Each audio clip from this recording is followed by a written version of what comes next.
untuk sekarang ya kebanyakan penumpang pinginnya yang cepat, tidak mau yang ngetem. Pernah saya waktu itu ada penumpang nggak taunya itu copet di dalam angkot. Ya kita kasih kode untuk penumpang. Kadang ya kita pulang nggak bawa uang, kita nombok. Terus kadang ya buat anak minta jajan apa kita nggak bisa ngasih.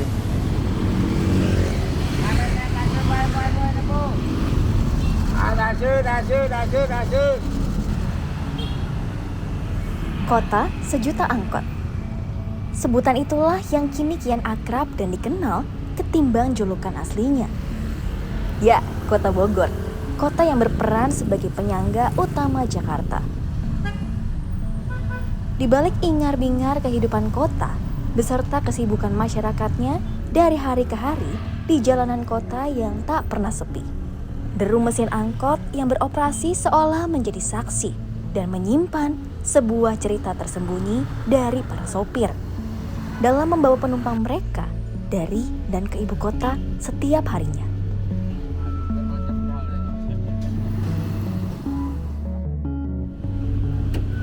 Ini Tony, selama 26 tahun bergelut di antara asap knalpot dan klakson yang berbunyi. Ia masih ingat betul bagaimana warga kota Bogor kala itu sangat bergantung pada angkutan kota dalam memenuhi kebutuhan mobilitas harian mereka. Dulunya saya sering ikut-ikut narik sama kawan. Nah, saya pengen bawa angkot, saya belajar dan saya bawa angkot akhirnya. Nggak tentu. Kadang kita kalau lagi sepi, saya pernah nombok.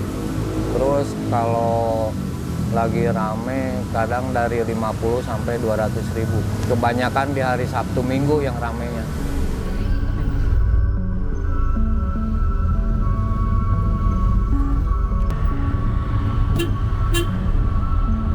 Ya gitulah kalau lagi sepi aja, kadang kita suka mengeluh. Kadang ya kita pulang nggak bawa uang, kita nombok. Terus kadang ya buat anak minta jajan apa kita nggak bisa ngasih. Pengen sih ada, pengen keluar dari angkot sih ada, nyari yang lebih inilah gitu, pendapatannya gitu. Cuman kan belum dapat ya, saya masih kene bawa angkot aja.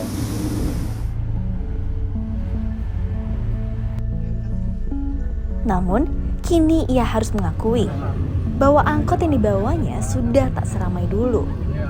Hal ini lantaran seiring perkembangan moda transportasi yang kian bergeliat dalam keramaian, yang membuat masyarakat lebih memiliki banyak pilihan dalam memilih transportasi mereka.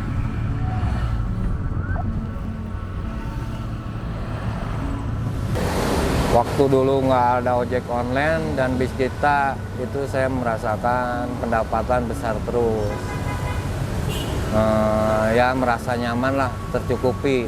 Pendapatannya selalu mendapat besar.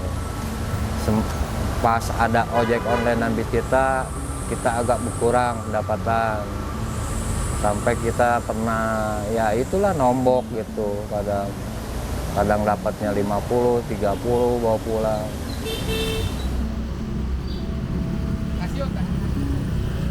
Meski pemerintah selalu mengampanyekan kepada warganya agar mau naik angkutan umum dalam setiap beraktivitas, namun ketersediaan angkutan umum kota dirasa masih jauh dari kata nyaman dan aman. Mulai dari kejadian yang meresahkan penumpangnya, hingga pemandangan kendaraan yang mengular seolah menjadi pemandangan sehari-hari yang terjadi di lapangan. Tony paham betul tentang dinamika tersebut. Berbagai cerita telah ia rasakan terkait pandangan tersebut. Namun, pria satu anak itu pun enggan melakukan hal serupa. Dirinya lebih memilih tetap melanjutkan perjalanan dan menjaga para penumpangnya dari aksi-aksi kejahatan. Apalagi kini ia sadar betul bahwa lawannya bukan hanya sesama sopir angkot, melainkan persaingan antara layanan transportasi online.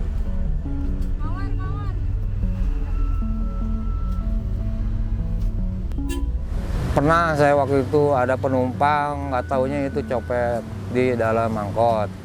Dia modusnya pada berdiri jaraknya 100 meter 100 meter. Nah, dia berkelompok, kalau nggak salah 4-5 orang itu. Dia pada ada yang bawa koper, ada yang bawa tas.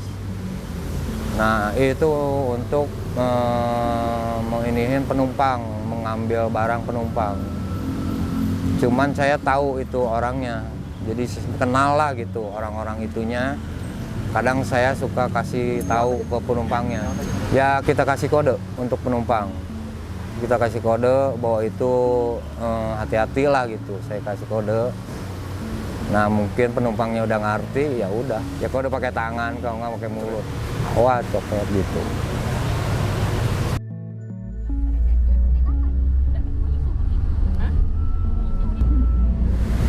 Kalau untuk sekarang ya kebanyakan penumpang pinginnya yang cepat, tidak mau yang ngetem. Makanya saya nggak pernah ngetem lama-lama, kadang suka pada jalan saya kejar. Bahwa itu saya tahu itu penumpang saya kejar, soalnya dia pingin buru-buru mungkin ngejar waktu apa gimana, saya kurang tahu. Tapi saya tahu, jadi dia tidak mau dibawa ngetem lama-lama. Biasanya seperti itu. Kalau angkot itu kadang ongkos 5.000 seharusnya 5.000, kadang masih ada yang bayar 4.000, 3.000 itu masih ada yang bayar. Itu bukan pelajar ya, orang-orang yang biasa gitu. Kalau pelajar ya wajar lah bayar 4.000, 3.000 gitu. Ini orang biasa aja masih ada bayar 3.000. Kadang 2.500, kadang ada pula yang mikut gitu. Ada mikut nggak bayar. Ya kalau saya sih saya mikut gitu, asal ngomong saya bawa lah gitu. Takut nggak punya ongkos apa gimana kan. Harusnya itu naik angkot satu penumpang 5.000. Jauh dekat 5.000. Cuman masih ada yang bayar 4.000, 3.000 pun kadang ada yang bayar gitu.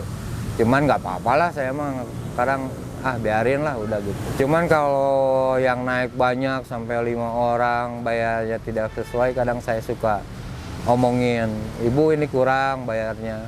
Seperti itu saya omongin. Ibu per hari gitu ya. Misalnya udah cari duit sendiri gitu. Tak cuma hanya di situ, Tony dan kawan-kawan sesama sopir pun harus menerima kenyataan pahit pada kehadiran bis kita Transpakuan di Bogor. Belum lagi terkait pemberlakuan penertiban angkot tua di kota Bogor yang juga resmi dimulai per 1 Januari 2026. Aturan yang mewajibkan peremajaan armada dengan menargetkan pemusnahan unit angkutan umum yang telah berusia di atas 20 tahun itu jelas menambah beban yang harus dihadapkan pada persoalan ini. Angkot berkurang sekarang karena yang tahun 2 yang udah pada tua itu tidak boleh berjalan lagi. Nah sekarang kan mobil-mobil pada di shift A, B, C. Jadi 2 kali keluar sehari libur. Kalau pengen keluar tiap hari harus direduksi. Jadi mobil 2 dibikin 1 suratnya. Yang 1 itu tidak layak jalan lagi.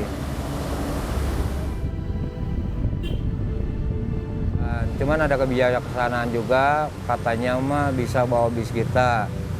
Cuman kan tidak semua supir bisa bawa bis, mobil gede gitu kan.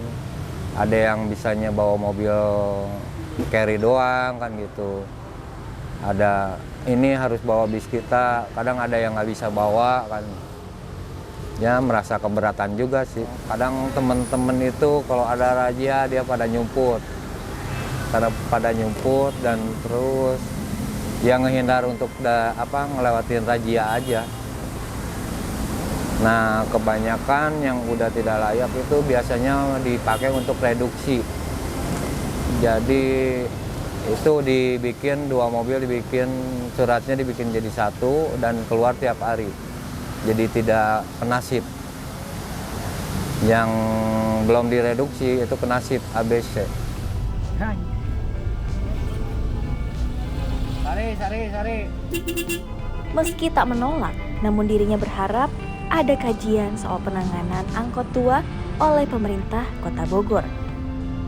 Tony hanya satu di antara ribuan sopir yang mencari nafkah dengan cara mencari penumpang.